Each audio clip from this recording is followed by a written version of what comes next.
Hello and welcome to the Education on Fire podcast. The place where we share creative and inspiring learning in our schools.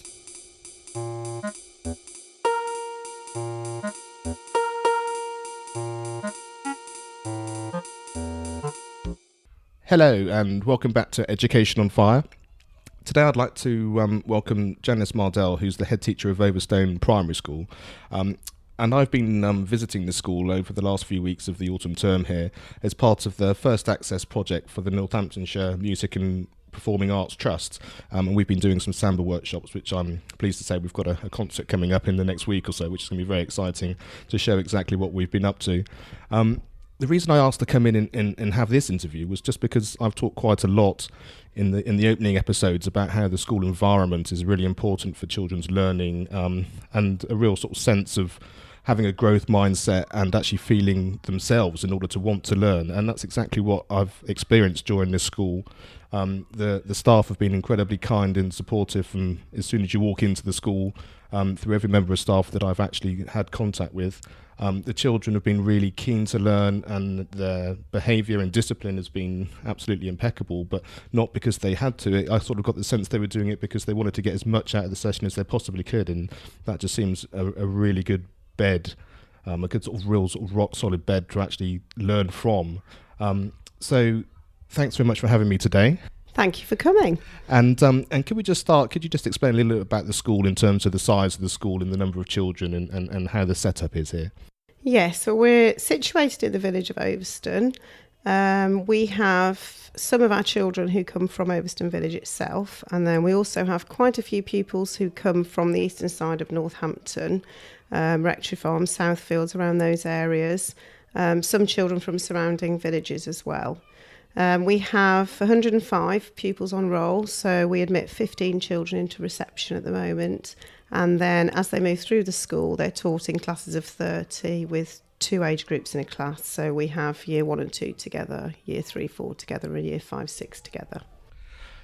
Lovely. So it's really good to get a picture of sort of the school setup, and as you said, it's a village school here in the Northamptonshire countryside, just outside of Northampton. And I guess the first question that people may ask is the fact that the feeling of the school is so sort of community based and sort of feels like a really great family. Is that purely because of the size of the school and the fact that everyone knows each other, or is there a bit more to it than that, do you think? I think that's part of it. I think it's lovely that the school is small so that everyone knows everyone else, and we all know all of the children and also the families who are involved in the school. But also because of the activities that we do at school, we encourage that communication with the people in the village, surrounding neighbours. So we have events at school where we encourage the children to communicate with the local community. For example, recently we had our Harvest Festival. So in the morning, the children performed for their parents and friends, and then in the afternoon, our older children, the year 6s, hosted a tea party for members of the village community. So they came into school and the children served them tea and cake and chatted to them. And that's a really important skill for the children as well, I think, to have the opportunity to do that and to communicate with adults in that kind of forum, really. In the summer, we had the year 5, 6 class were doing a project about Britain, so they hosted a traditional afternoon tea, again for people in the village, the local WI, as well as parents, friends of the school as well. And in the playground, we had the children entertain them with dancing, served them traditional afternoon tea, and it was lovely to have the whole community coming together. So I think as well as being small, which means that all the children, the adults, we all know each other, and the families, we also encourage the children to feel that sense of community spirit, and respect for other people, for adults and for each other and for themselves as well. So that's a really key point. Is I was just waiting for the class to come in the last couple of weeks. I see you've got some of your sort of ethos things and up on the wall of the hall. Could you just take me through what some of those are? And I just came to mind to me there, because the respect one was the one that really caught my eye. Not because you do often hear about respecting people and treat them as you'd like you to be treated yourself and that kind of thing, but it was the fact that I really noticed it was respecting yourself enough to be yourself. Is that one of the key things? And I think that's an incredibly important thing. The fact that being yourself and being your true authentic self is probably the most important thing that you can be, in order to then shine your light as much as you can to support everyone else around you. Yes. So could you just expand on that a little bit? Yes, and I think as adults in school, we look for ways to develop confidence and self-respect within children. We do have school values that we promote throughout the school. So we have a values tree, and when children show these values, we write them down and put them on the tree. So we celebrate that. We do lots of work on things like positive learning behaviours. So children work on resilience, independence, and actually self-belief. So if you think you can't do something, I can't do it yet. You can do it, and you need to challenge yourself and believe in yourself, and then you will learn and succeed. So the values, we do lots of work in things like assemblies, and there are always occasions that come up when you can celebrate a child displaying one of the school values. So it's just making sure that you actually pick up on those and celebrate them with the children. And I think every child has that need to feel valued and to increase their confidence and to know that they can do great things if they have that self-belief, which is so important. Yeah, I couldn't agree more. I think it's absolutely true. And where those values, do they come from you? Are they long-standing within the school? Is it a governing body thing, or how has that been developed over the years? We tend to develop things as a community as well. So, for example, we've recently looked at our school vision, and in order for us to create our vision, we asked all of our parents, all of our pupils, all of our staff, we gave them some words and phrases, and they would choose which ones they felt were important to the school and which ones they felt were relevant, and that was what the school meant to them. And then we collated them all together. So it meant that every stakeholder in the school felt that they had a part of building that vision. And I think then if people do that, then they believe in it because they've created it and they feel that they've had that personal involvement. So those have kind of evolved through things like that in assemblies or in class, in school councils, things like that. We talk to the children and they will say what's important to them, and they'll listen to their peers and come to conclusions themselves. So they all feel that they've had some ownership of that. And then you find that children actually display those values more because they actually see that they're important. Yeah, sure. And you also, I love the tree idea where you're celebrating what's already happening, and yes, rather than kind of this is what we're trying to attain or what we're trying to do, it's this is happening, this is the experience that you've experienced in that scenario, and here we are celebrating it. And that really does seem to be key through all the staff as well as the children as well. And why do you think that's the case? How have you managed to achieve that, which I'd see on quite a lot of websites and on quite a lot of literature that schools put out, but it's very rare to actually feel it. It's literally permeating all the way through the school, including the staff and the children, through absolutely everyone that you see. How have you managed to achieve that, do you think? Well, I think personally that people are your greatest resource, and that everybody within the school has a really important role to play. So whatever their role is, it's important. And I try very hard to make sure that people feel that people feel appreciated and that people feel valued for what they do, whether they're children or adults in school.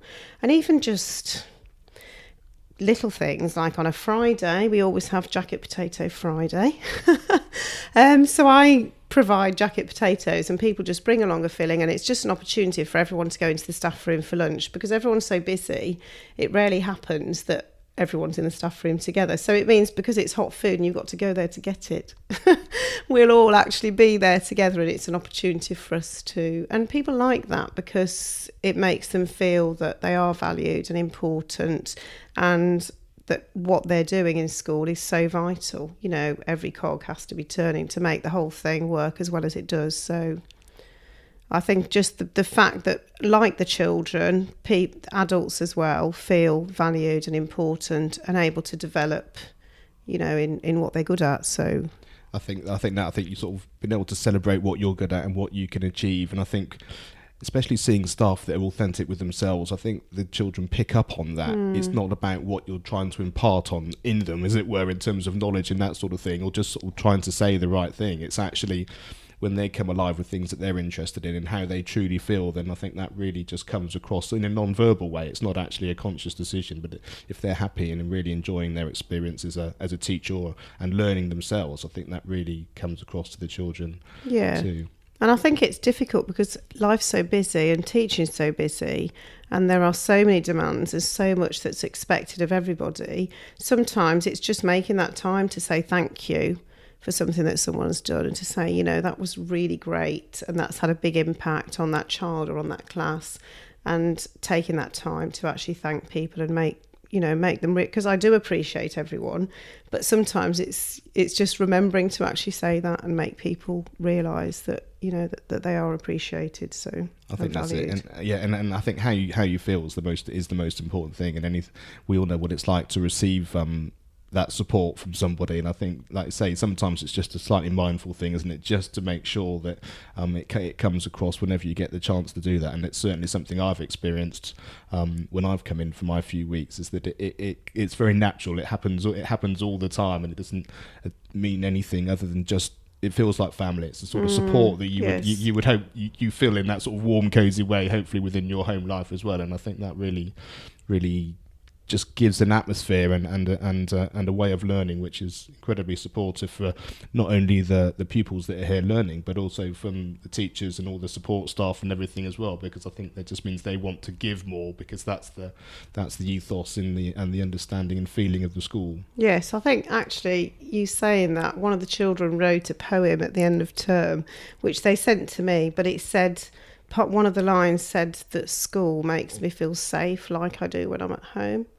And I thought that's really lovely, because that means that they're so comfortable. You know, if a child is feeling safe, happy, comfortable, they're going to learn. You know, they need to be in that kind of state of mind to be in the best position to learn. So that's hopefully what we create, that children do feel comfortable, but they also feel that they're in an environment where they can challenge themselves and learn as well. So yeah, I think that's really, really, really important. And the thing that I'm noticing as we're sort of talking is all these things are about the small things, or you perceive to be small. It's about being honest and saying thank you. What's deemed to be not massive changes in ways of thinking, but actually it's not the sort of thing that happens all the time necessarily. And actually they are the most important things. They are the biggest things which actually create that environment to actually come across. So I'd also like to ask how the arts and sport and that kind of thing happen in the school, because you say you're quite a small school, so therefore your facilities, I assume, are relatively limited in terms of space and that kind of thing. So how does bringing things into the school or visits out of the school, how does that work in terms of supporting the children that way? Well, to me, I think those enrichment activities are so important. They're so important because those are where your memories are made of primary school, I think. And for lots of children, it gives them opportunities that they may not have otherwise. We try to be involved in as many enrichment activities as we can.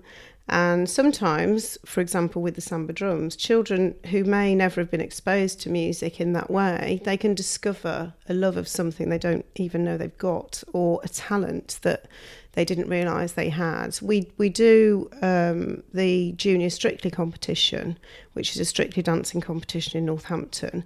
And we've been doing that for a few years now, and it's run by a dance school in town called Step by Step.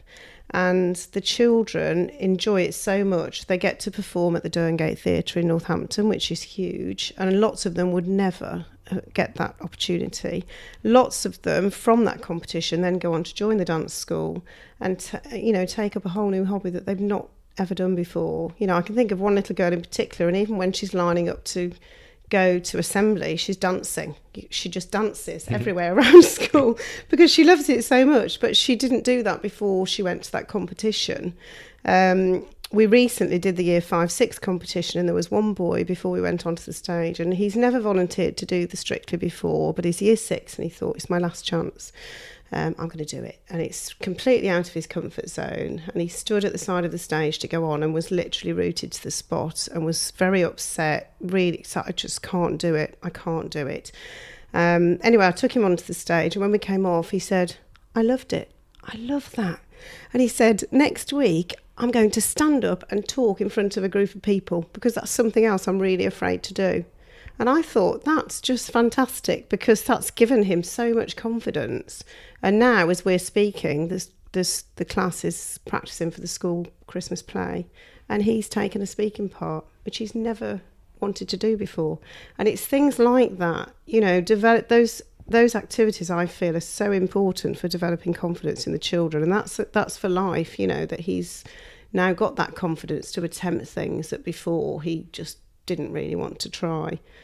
And we've also got our School Games Gold Award for our commitment to PE and school sport, which is a brilliant achievement to me because we are a small school. So to get that award, you've got to actually access quite a few competitions and extra activities, form links with local clubs to give children opportunities for new sports, things like that. So obviously with only 15 children in a year group, it's more difficult for us to access big competitions. Northamptonshire Sport are brilliant actually, and they do put on quite a lot of activities which we go to. We've got most of our children at some point will access something like that, one of those competitions. So it doesn't matter whether they're particularly good at sport or whether it's something that they do outside school. It's just giving them those opportunities, and that's what it's about really. Yeah, I think exposure is key really, and there'll be things that you find that you would never have experienced, like you said, which you then take up, which is exactly what happened to me when I did do music at primary school, and our primary school was very supportive, but it turned out to be secondary school where I had to learn an instrument, and I was thinking, I just want to be playing football all the time. Yes. And so I thought, I'll learn the drums. That's probably the best of a bad idea. It's cool. But we had to do it. Exactly, yeah. And it's cooler than maybe doing something else.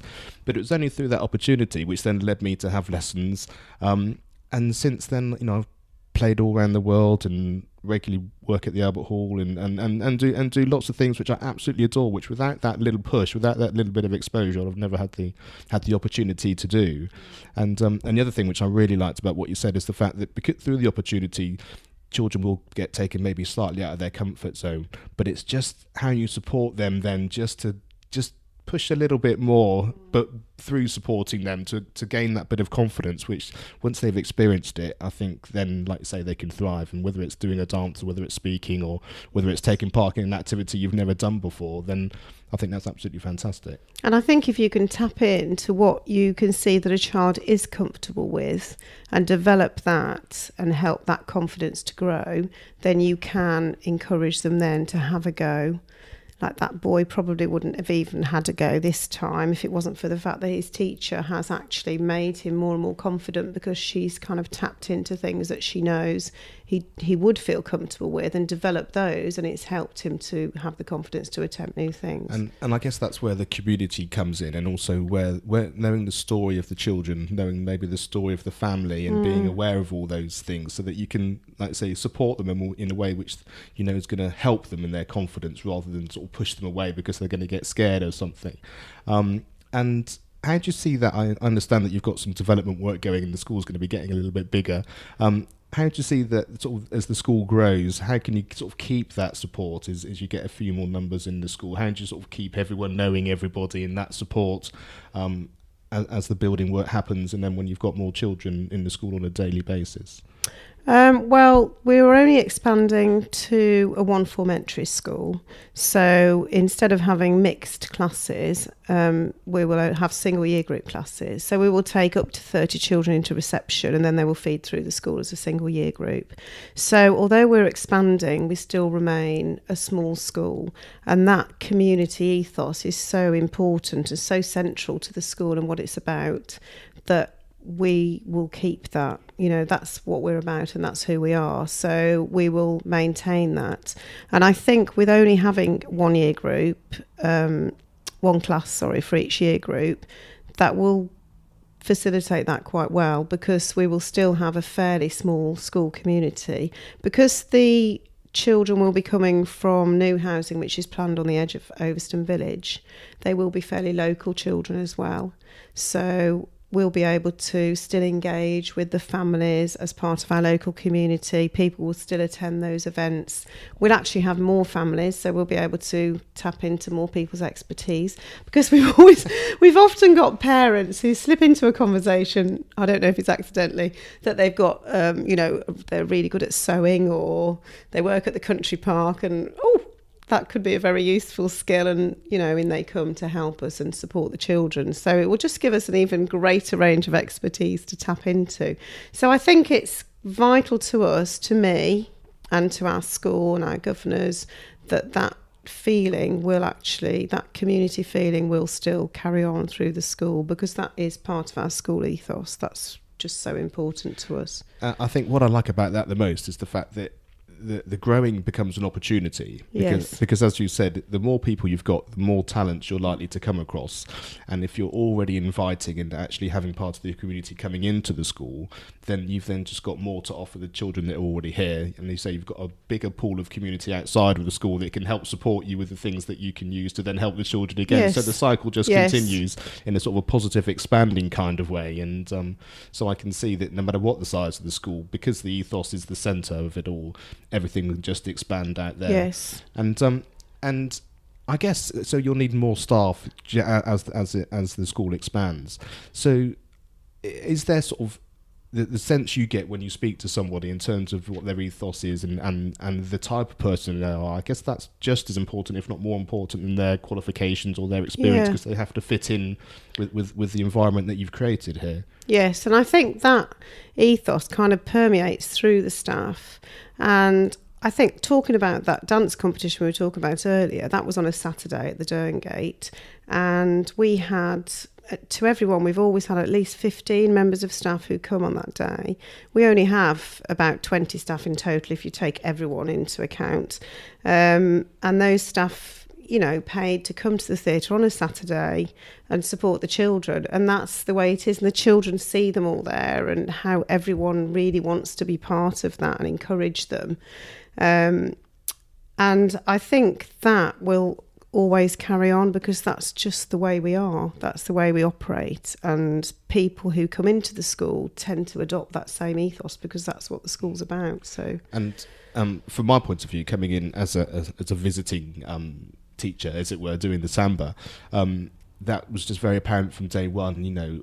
What my groups always start off by sitting in a circle and just doing rhythm games and giving the children a sense of pulse, which is what you need for the music side of it, but it gives them a bit of confidence in terms of saying their name out loud on their own, or their favourite colour, or their favourite whatever it happens to be, just things which kind of just increase that confidence, and in a supportive community way, and also in an ensemble way, because obviously as we start to introduce instruments, they have to support each other within a small group ensemble as well as a whole class ensemble. But the fact that the staff, I didn't have to ask them to take part; they just took part, because of course that's what you would do. Exactly. And it seems so obvious when it happens, but you'd be amazed the number of times I go into a school and they just think it's a great chance to do some marking or that kind of thing, and I think just because that obviously isn't the case here, and because they wanted to take part, the children then see that everyone's learning together, because it's not necessarily a skill that the staff would have done before. And then the whole thing becomes a growing and a learning experience for everyone involved. And I certainly learn everything every week, because someone says something which you just think, I've not thought of it that way before, or I've not been asked that before, or can we just try this? And I think, well, actually, yeah, we really could. And so the whole thing grows for me, me as well as the staff and the children. And like I said, it's the everyone being involved and being part of the journey, whatever that journey happens to be, which really is really so important, I think. So it seems that the parents do play quite a big role. Do you think that's mainly because the parents would automatically want to be involved in the school because that's the type of nice parents and children that you have? Or do you think it's more of a two-way street? It's the fact that the way the school is and the ethos of the school permeates back to the parents, so therefore it invites them in a very natural kind of way? Or Yes, we do. We try to involve parents as much as we can. I think as a parent, it's so important to feel involved in what's happening at school, and that homeschool link is so important. So when the children start in reception, we have something called Tapestry, which is like an online tool where the teacher can communicate with the parents and let the parents can see what the child's doing at school. If the child does something at home, the parents can put a video or a photograph onto Tapestry, and you can just access your own child's profile, so you just see what's happening with your own child. And starting from there, I think we try to get parents involved in the education of the children as much as we can. We try to give the children as well opportunities for leadership so that they grow in confidence in that way. And within that, sometimes they work within events that families are involved in. So, for example, we've got our Christmas fair next week, which is run by our FOOPS Association, the Friends of Overstone Primary School, who are fantastic, actually, and do so much to support the school. But we decided last year that rather than having that as a separate thing, we would involve the children. So each of the classes is actually running their own stall, so they're making their Christmas things to sell, and they are really excited about doing that, and they tend to, call out their bargains and get really involved with it. So those sorts of things that parents would attend and that parents are actually running, the children are involved as well. So again, it's that whole community kind of coming together. Sure. And the making of the things for the stall, are they making them in school or are they making them at home? They're making them in school, yeah. I think that's really important, because it then makes everything part of what you're learning and everything part of part of the school, because it is part of the school. It's not something extra that you're just bringing in to show or to do. It's actually integral to actually not only the event in school, but like you say, the wider community, because you've got your friends association involved in it as well, and of course it's Christmas, and like you say, you've got all the family and everyone coming to look as well. I think that's really important and a really key thing. It's quite a good learning thing as well, because the children have a budget, so they would buy their materials to make whatever they're making, and then they can see how much their stall actually makes at the end of the event. So their idea is to try and make their money grow, obviously, as much as they can. So that's a good learning experience for them as well. And they all get really engaged with it, and they start off perhaps having an idea that might be a little bit unreasonable, that's going to cost a lot of money to make and perhaps won't make very much profit. And that's another good learning thing. And then they come to the conclusion together of what they should actually produce in the end. And it's based on real life, and it's based on now, isn't it? And that's the thing. So just the money side of it is maths, but it's about doing something which is now, if you have to do any kind of written work, it's based on an event and it's happening now, and it all becomes real. And I think that's the really hard thing, I think, in education, especially at the moment, which with the sort of the high sort of value on tests and that sort of thing, is actually just keeping it all relevant now. The reason you're learning this now is because it's relevant for you today, and actually having a topic or an event that's going on which is engaging at the moment, I think is really key. And I think that's partly the reason I've always enjoyed doing my Samba project, is the fact that while I could talk forever about the longevity of the musicianship that they're learning and why we're doing it, the point is at the end of every session, everyone has been a musician for that whole session that we've done, and they've got something new out of it each time. And so it's relevant now, and everyone's enjoying it now, and their experience and feeling it, which I think the feeling is a really important thing, is important now. And as educators, and hopefully having a slightly broader picture of what we're trying to do for the children, we can actually then sort of point them in the right direction and give them the umbrella for them to sort of grow and, like you say, experience new things and see what they can experience a bit further afield. But that does sound absolutely brilliant. Yes, they do. They are looking forward to it.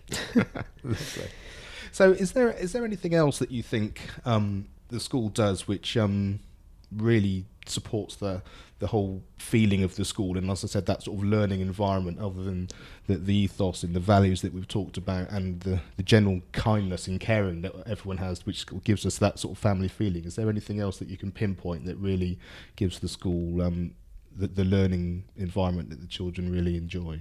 I think the positive learning behaviours are really important, which I touched on before. So the children take responsibility for their own learning and enjoy challenging themselves, and don't worry if they get something wrong. That's part of learning, and if we all got everything right first time, we wouldn't be learning very much. So that, I think, is really important, because once they accept that, then they're confident enough to actually try things and not worry about getting things wrong.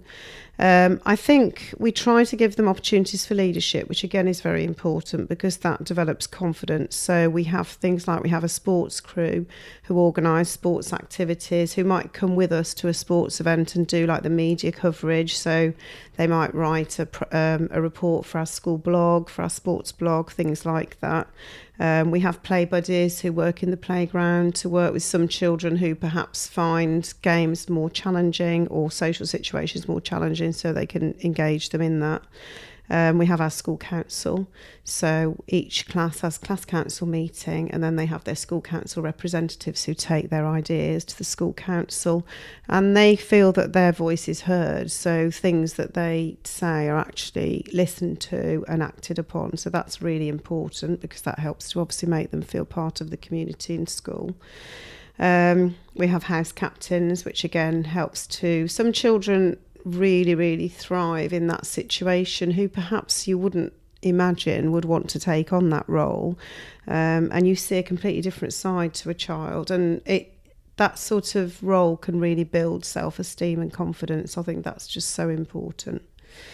I think the community spirit we've obviously talked about a lot, which I think is really crucial to us. This week actually we're going to the church up in Overstone, our school choir, because the villagers from Overstone are having their Christmas lunch in the church. So they've invited us to go and sing and provide some entertainment. So I'll be taking a group of children up to the church to do that. So that side of things, I think, is really crucial, and such a brilliant learning experience for the children as well, to be involved in the community. And I think just mostly the fact that, as we've said, every person within our school community, every stakeholder feels that they play an important part, including the children, the teachers, the parents, the governors, the village, everybody.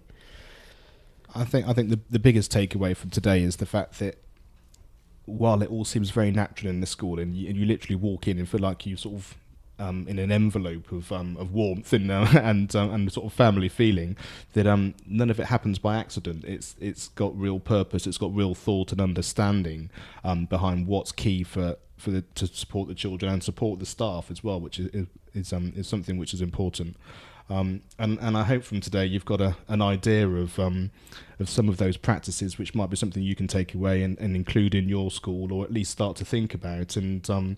And I think that general feeling that everyone's in it together, you know, whether you're a child at a school, or whether you're a member of staff, or whether you're part of the management, everyone's got a role to do, and where you fit in, like you say, each cog is important that they're turning, and also helping the other cogs to turn and have a vision all in one place. And so I see you've got your school vision there. Would it be possible, can I take a picture of that, and I'll add it to the podcast, yes. and people can see exactly what you've come up with and why you've done it. So sure. Brilliant. Well, thanks so much for inviting me in and allowing me to chat to you today. It's been really interesting. Oh, no, thank you very much for talking to me. Thank you.